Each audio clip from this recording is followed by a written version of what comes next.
Sir ఏమైంది? నేను పట్టుకున్న లోపలేసిన వాళ్ళందరూ బయట గంతులేస్తున్నారు. ఎవరు వాళ్ళు బయటకు వదిలింది? ఒక్క రోజు కూడా కాలేదు. ఒక్కరోజా? అరపూట కూడా కాలేదు సార్. ఇలా వెళ్ళారు, అలా వచ్చేసారు. వాళ్ళు గురువు మనుషులు సార్. వాళ్ళని తీసుకొచ్చి లోపల ఎలా వేస్తామండి? ఈ స్టేషన్కి నేనే కదా హైయర్ ఆఫీసర్ని. వాళ్ళు వదిలే ముందు నాకు ఎందుకు ఇన్ఫార్మ్ చేయలేదు? మీకన్నా పెద్ద ఆఫీసర్లు ఉన్నారు కదా సార్. వాళ్ళు ఆర్డర్ ఇస్తే మేము వినాలిగా. మాత్రం తెలియదా ఏంటి మీకు? డాక్టర్ పోలీసులు అయితే ఇలాగే ఉంటుంది. లాఠీ పట్రా. సార్ రే రే ఆగో సార్. గురువు మనుషుల గురించి మీకు తెలియదు. వాళ్ళని కొడితే చాలా డేంజర్. తీసుకురామని చెప్పాను సార్. నా మాట ఏమనంటే వాళ్ళు వస్తే పోలీస్ స్టేషన్ ఉండదు, మనం ఉండం. చాలా గొడవలు జరిగిపోతాయి సార్. బొట్టు పూలు పెట్టారు. ఇదేమన్నా నీ పెళ్ళమా? ఆయుధ పూజ కోసం పెట్టా. లాఠీ మనకిచ్చింది పూజలో పెట్టడానికి కాదు, దీంతో పూజ చేయడానికి. ఇప్పుడు నేను చేస్తాను చూడు పూజ. నా మాట వినండి. గురు మనుషులు పెట్టుకోవద్దు, చాలా డేంజర్. వినండి సార్ ప్లీజ్, మీ గురించి చెప్తున్నాను సార్. వాళ్ళతో పెట్టుకుంటే నీకే నష్టం. అయ్యో అమ్మో, అయ్యో నాయనో, నన్ను కొడుతున్నారండి సార్. సార్ అయ్యో అమ్మ, నన్ను ఎందుకు కొడుతున్నారండి? నువ్వు కూడా గురువు మనిషివే కదరా.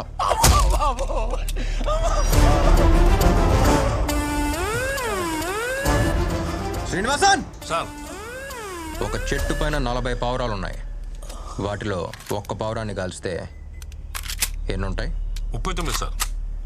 ఏంటి శ్రీనివాసన్, చిన్నప్పటి నుంచి కథ వింటున్నారు, అయినా లెక్క తప్పు చెప్తున్నారు.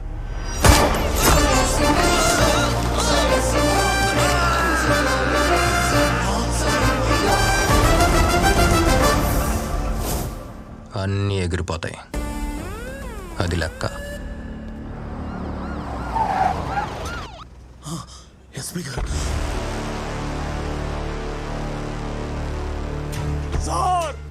సార్ సార్ చూడండి సార్, వచ్చే రాగానే ఎలా కొట్టాడు చూడండి సార్. రేయ్, ఎవడ్రా నువ్వు? ఎవడ్రా నీకు అపాయింట్మెంట్ ఇచ్చింది? తుపాకీ ఉంటే షూట్ చేస్తావా? పోలీసోడి మీద చెయ్యి వేస్తావా రాస్కెల్? హీరోయిజమా? ఇప్పుడు చూపించింది హీరోయిజం ఎస్పీ గారి దగ్గర. సార్ మిమ్మల్ని కూడా కొట్టేశాడు.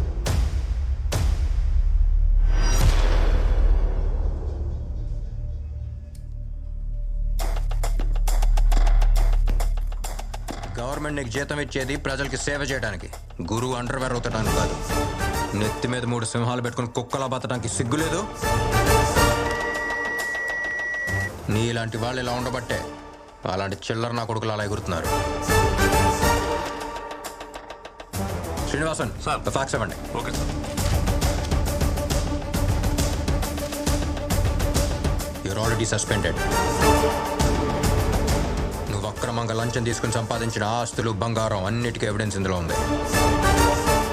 డ్యూటీలో జాయిన్ అవ్వక ముందే సీనియర్ జూనియర్ ఎవరి మీదైనా యాక్షన్ తీసుకొచ్చిన ఆర్డర్తోనే కర్నూలుకి పోస్టింగ్ తీసుకున్నాను. బకెట్లో నీళ్ళు నిలవాలంటే ముందు దానికి ఉన్న బొక్కల్ని పొడచాలి. రౌడీల్ని కంట్రోల్లో పెట్టాలంటే ముందు నీలాంటి వాళ్ళని కంట్రోల్ చేయాలి. ఆఫీసర్స్, సల్యూట్ చేసే చేతులు ఎప్పుడు పైన ఉండాలి. క్రైమ్ మన కంట్రోల్లో ఉండాలి. తప్పు చేసిన వాడు ఎవడైనా సరే లోపల ఉండాలి. అది రౌడీ అయినా సరే, పోలీస్ అయినా సరే. శ్రీనివాసన్ సార్, బండి తీయండి.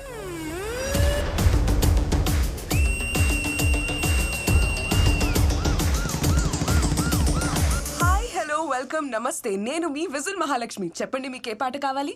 నేను సత్యాన్ని మాట్లాడతా ఉండా. సత్య సినిమా నుండి ఓ పాట ఎత్తావా? సచ్చిన వేణు. పబ్లిక్ అనౌన్స్మెంట్ ఇవ్వాలి, అరేంజ్ చేయండి. Okay sir. మహా, we need to stop the show right now. పోలీసులు వచ్చారు. పబ్లిక్ ఏదో అనౌన్స్మెంట్ ఇవ్వాలట. లేదు, we have to get going. They are waiting. Why? We need to understand. అది కాదు.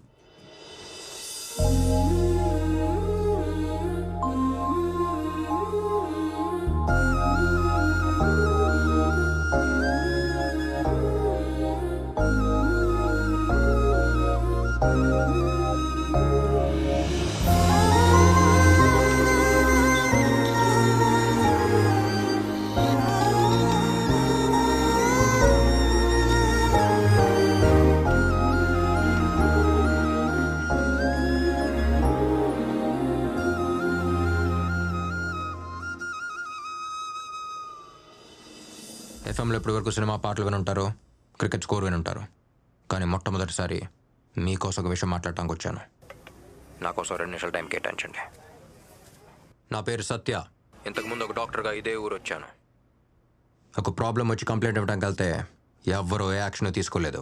అందుకే యాక్షన్ తీసుకునే ప్లేస్కి నేనే వచ్చాను. I've just taken charge as the Deputy Superintendent of Police.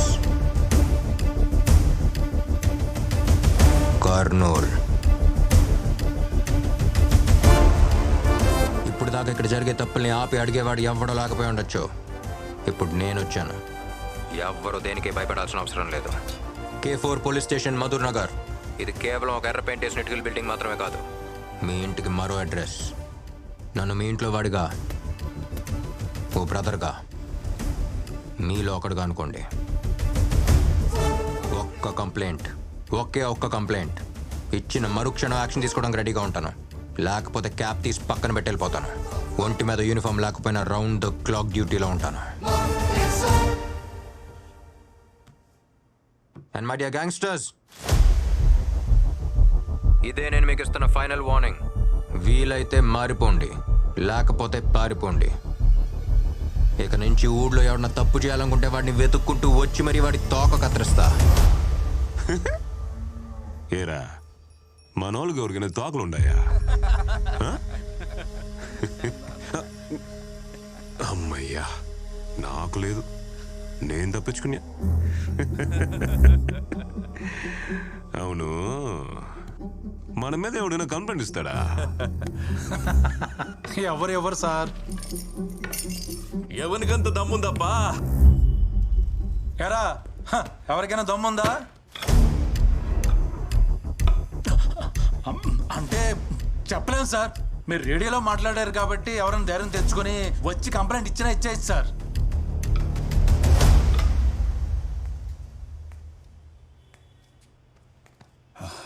Sir, నేను కంప్లైంట్ ఇవ్వాలా? ఎవరికి ఇవ్వాలా?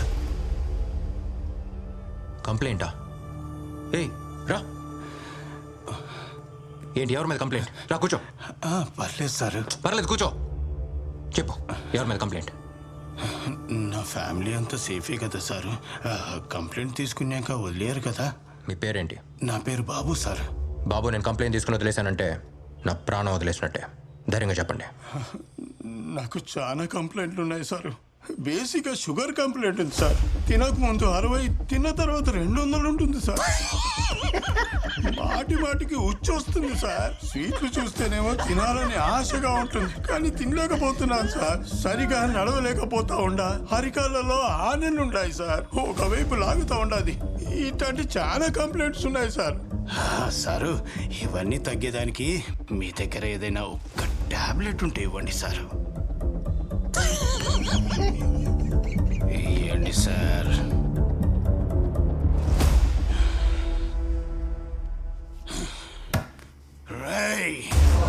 నువ్వు ఇక్కడ డాక్టర్గా ఉంటే మా దగ్గర నుంచి నీకు ఇలా రోజుకి 10 కేసులు వస్తాయి. నువ్వు చొక్కా మార్చినంత మాత్రాన ఇక్కడ చట్టాన్ని మార్చలేవు. ఇక్కడ గురు పెట్టిందే చట్టం. గురు అంటే పౌరుషం, గురు అంటే భయం. ఏమనుకున్నావు? ఏమయ్యా దేవా, నువ్వైనా చెప్పాలి కదయ్యా. అవును, నువ్వేందో కాలుస్తావంట కదా. రా, ఈడ కాల్చు. నన్ను ఈడ కాల్చు. ఈడ కాల్చు. నన్ను కాల్చు. ఇక్కడ కాల్చు, ఇక్కడ కాల్చు, ఇక్కడ కాల్చు, ఇక్కడ కాల్చు, ఇక్కడ కాల్చు, ఇక్కడ కాల్చు, ఇక్కడ కాల్చు, ఇక్కడ కాల్చు.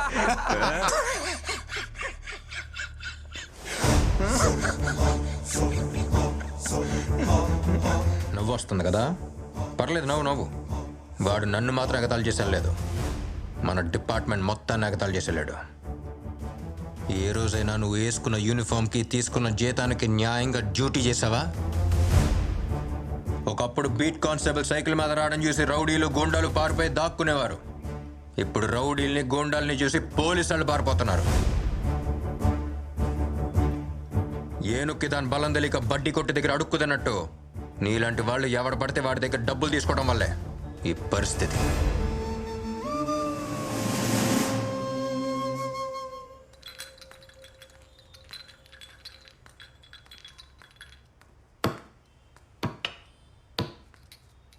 రేయ్, ఎవర్రా నువ్వు? చదువుకోవాల్సిన వయసులో స్కూల్కి వెళ్ళకుండా ఇక్కడికి వచ్చి చేస్తున్నావు. పాపం వాడు మాట్లాడాడు సార్, వినిపించదు కూడా. నేను మాట్లాడగలను సార్.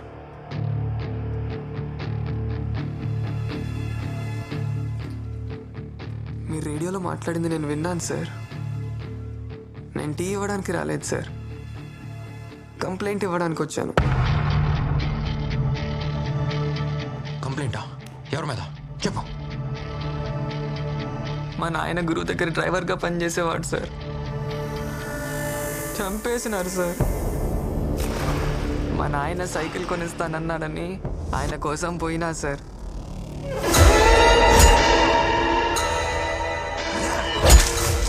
నా కళ్ళ ముందే గురు మనుషులు ఎవరినో దారుణంగా పొడిచి చంపేసినారు సార్. ఎవడో చూడండి.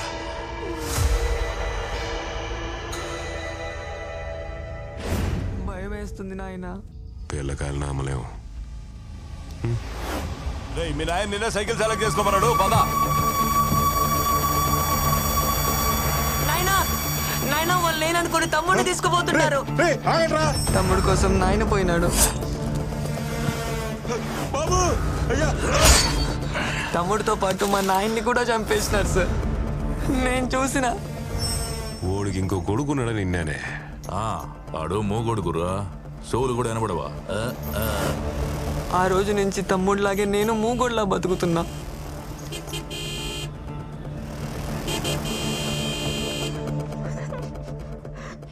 ఇన్నాళ్ళు నువ్వు ఒక్కడివే మోగొడవి కదరా, ఈ ఊరంతా మోగదే.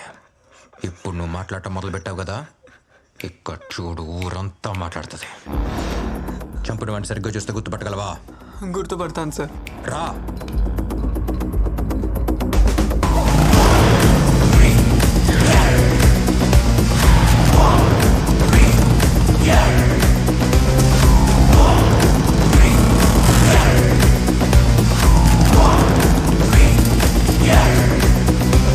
మూడే సార్.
నిన్న రేడియోలో మాట్లాడినాడు. అందరిలాగే ఈయన కూడా మాట్లాడి వెళ్ళిపోతాడు అనుకున్నా. ఈయన వేరే నిజమైన పోలీస్ ఆఫీసర్. ఏ కన్న తల్లి యాడున్న సల్లగా ఉండాలా. ఇదేమైనా గొప్ప విషయమా? పోలీసులు వాళ్ళు చేయాల్సిన పని వాళ్ళు చేస్తున్నారు.